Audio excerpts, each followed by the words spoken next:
Hello, viewers. In today's episode, I want to discuss the discipline in the church. I have a question.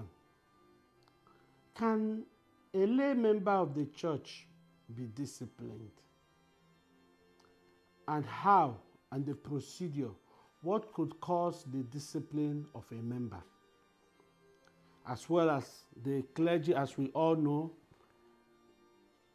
from the primate down to the least clergy, who is a deacon, can be subjected to discipline by the church. But what could cause this discipline? If they are subjected to discipline when they go against the code and canons and constitutions of the church, the question is, can a lay member be disciplined by the church? Yes. I would want us to, I'm discussing Church of Nigeria Anglican Communion now.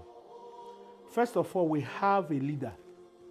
And in the hierarchy of our leadership reigns from the primate, who is the supreme leader of the church, if I may use that word. And currently we have a very respected, erudite, scholar, humble, and spirit-filled primate in the person of the Most Reverend Dr. Henry Ndokoba, our current primate. He leads the church through the highest organ of the church, which is the General Synod. He is the president of the General Synod, as empowered by the Constitution of the Church and canons of the Church of Nigeria. Thereafter, we have provincial archbishops, and then we have diocesan bishops, and then we have archdeacons, and down to parish priests of different parishes. So ranges their power. But in the Church of Nigeria, it will interest you to know that if a lay member commits an offense in the church, that lay member will be subjected to discipline, so long as that offense was brought to the parish priest. The parish priest will examine it and send it to the church parish council that will look into the matter. If they cannot solve it, it will be reported to the archdeacon. The archdeacon will look into the matter, and if the matter is not well, that if the jurisdiction or powers are beyond the archdeacons to make decisions, he will then refer it to the diocesan bishop. Where the case is so difficult that the diocesan bishop cannot handle it, he takes it to the provincial stage, which is the archbishop. Where the archbishop cannot handle it, he sends it to the primate. And the decision of the primate on ecclesiastical matters are final. Why? If you go to Canon 17 of the Church of Nigeria, page 109, Canon 17, I'm reading from section A. The following shall be the offenses for which a lay member of the church may be disciplined. Sexual immorality. The word sexual immorality is not limited to homosexuality, lesbianism, bisexuality, and all other adultery, fornication, rape, sexual abhorrent behaviors.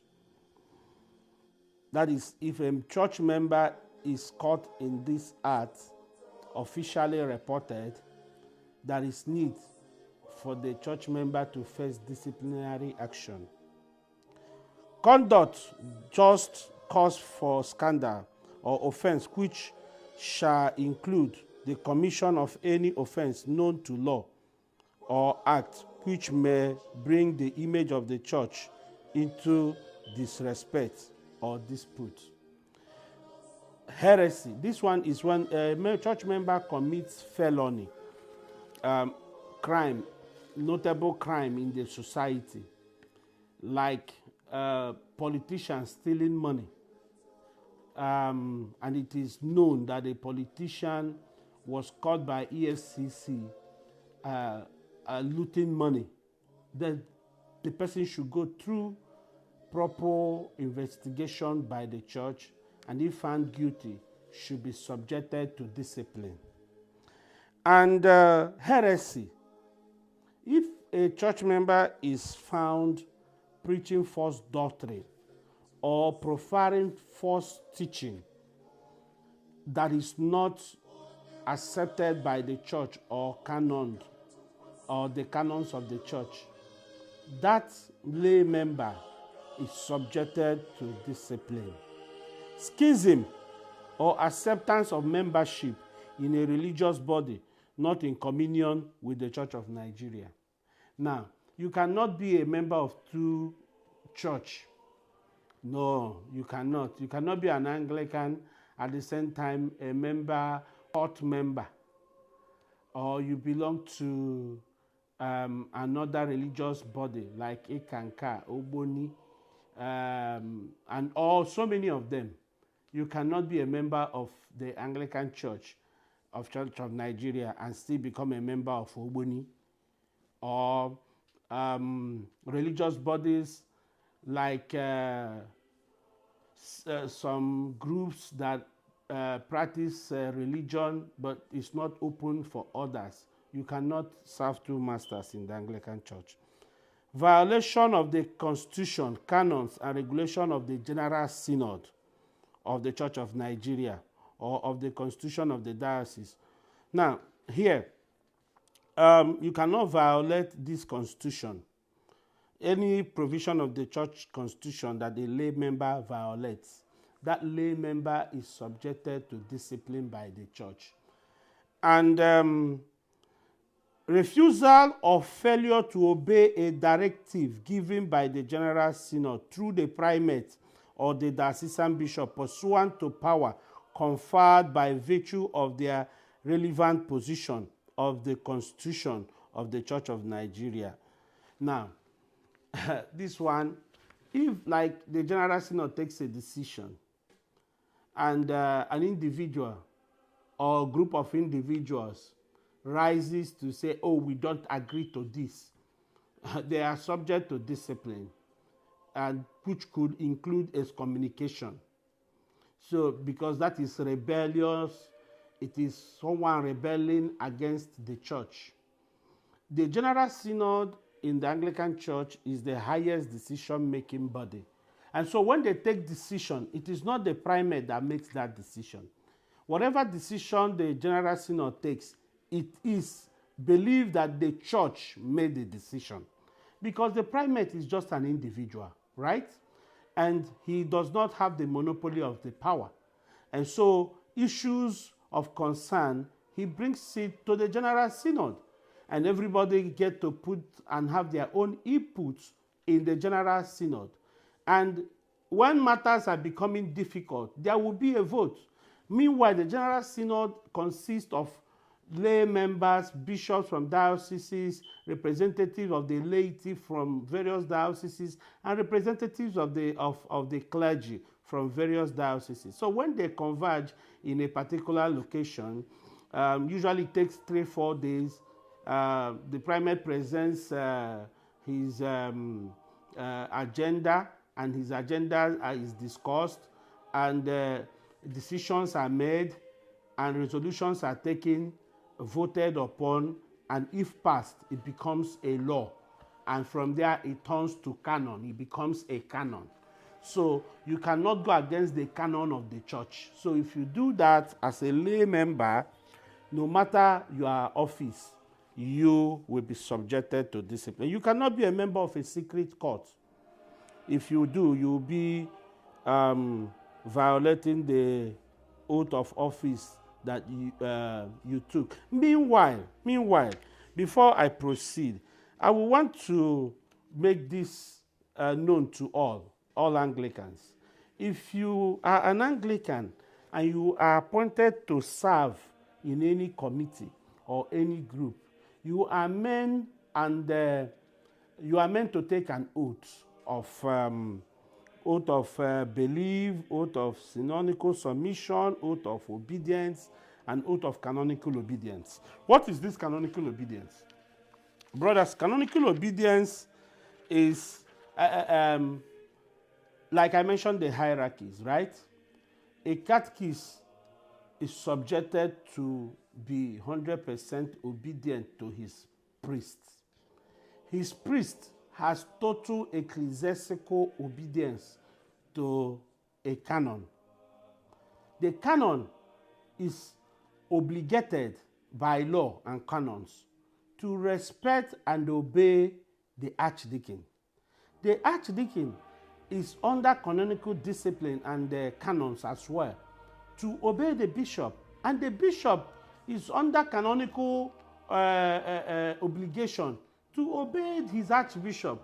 The archbishop is under canonical obligation to obey the primate, and the laity is under canonical discipline to obey their clergy and the catechists. Now, all of us, the whole church, owes the primate canonical obedience.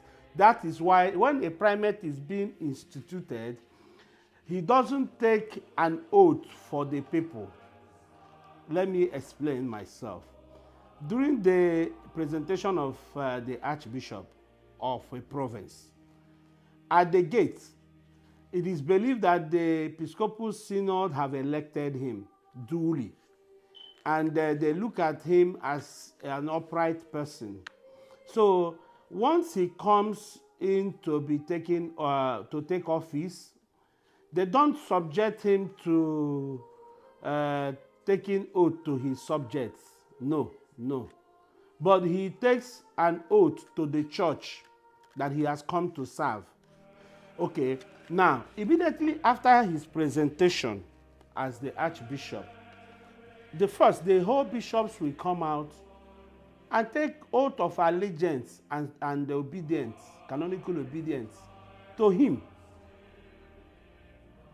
They will promise to obey him in all things lawful and right. They will all promise to uphold him and accept his ministry. The same thing, immediately the bishops takes that oath. The priest present in that service will represent the rest of the priests, and they will take a canonical oath to the primate, oath of obedience and submission to him. Immediately, the laity will be called upon. They take the same oath of obedience and canonical obedience to him. And so now he has the mandate of the whole church. He has a mandate of the whole church. And therefore, every decision taken by the church through him must be obeyed. That is the Anglican Church. Anything short of that is not Anglican Church. Anything short of that is not our belief. That is why if you go to Canon 19, you will see, no one shall be admitted to any office in the Church of Nigeria or shall be entitled to receive any income in monuments or benefits from or out of any property held under the authority of the General Synod unless he shall sign a declaration according to the form, if any, prescribed by General Synod of submission to the regulations of the Church of Nigeria relating to such office, provided that the General Synod may dispense with its requirements in the case of particular offense. The following declaration shall be made before the primate or some persons duly appointed by him or all bishop elects of the Church of Nigeria, and therefore the bishops by person to be admitted to holy order, and by all priests and deacons to be admitted to any office in the Church of Nigeria. That means all of us takes oath. You see the way the oath is going?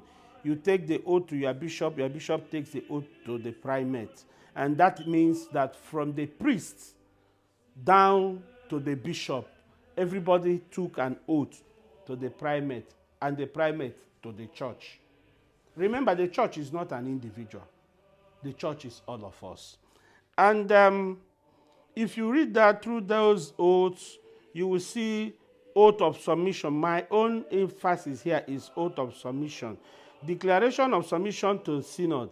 I do also declare that I consent to be bound by regulations of the diocese, Church of Nigeria, and canons, which have been made or which may hereafter be made by the diocesan Church of Nigeria, or may otherwise have lawful effect in the Church of Nigeria.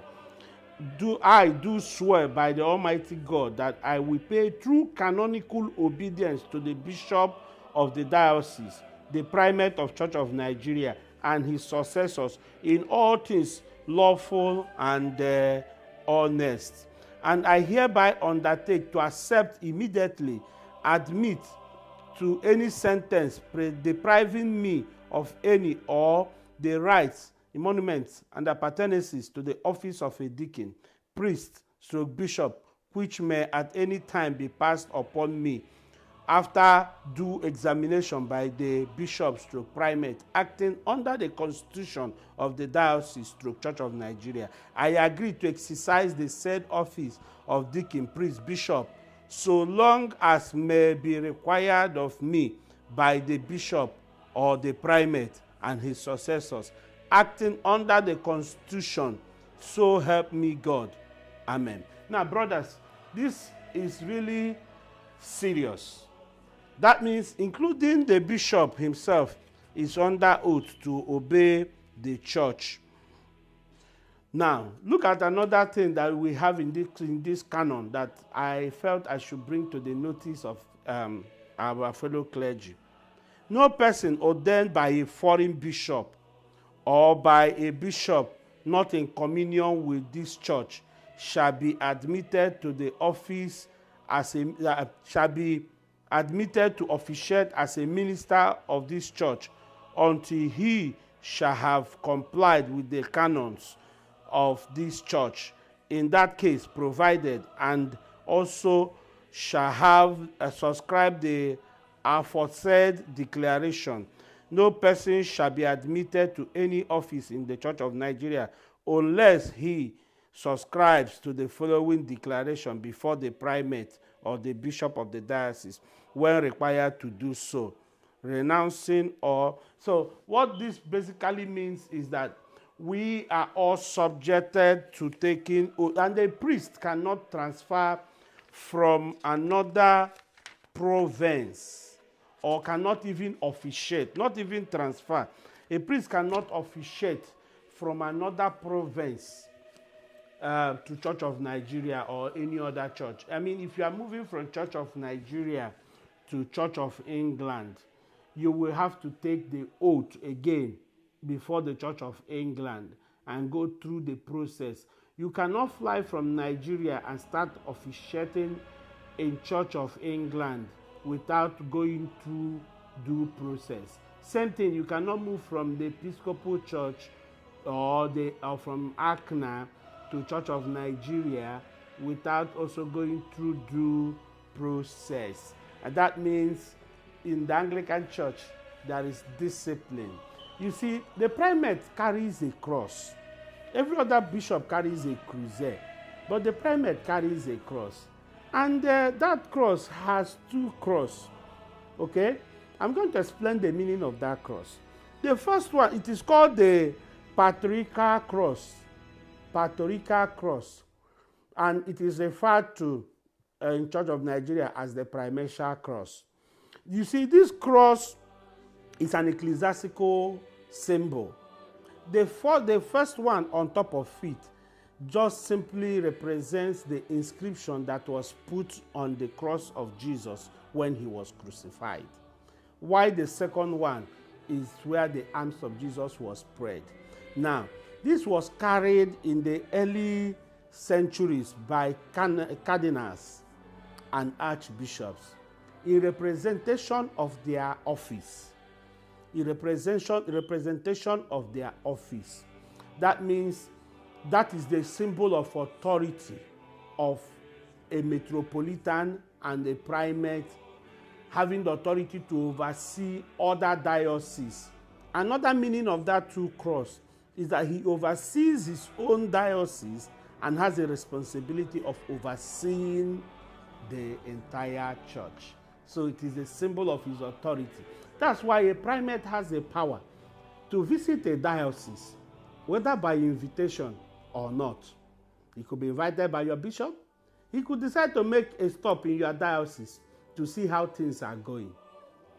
No other bishop has the right to move from his diocese to another diocese other than the primate. And so it is important that Anglicans will respect the primate of their church, because he is the leader of the church at each given time. Remember that God will provide a leader. And so if a lay person decides to lose not, the church can discipline the person in love. What we call discipline is actually bringing you back to correct you. But when the church tries to correct you and you prove difficult, you can be excommunicated. Have you heard of excommunication in the church? Yes. The church will say, don't come again. It sounds funny, right? Or strange. That is the church. Thank you in today's episode. I remain focused.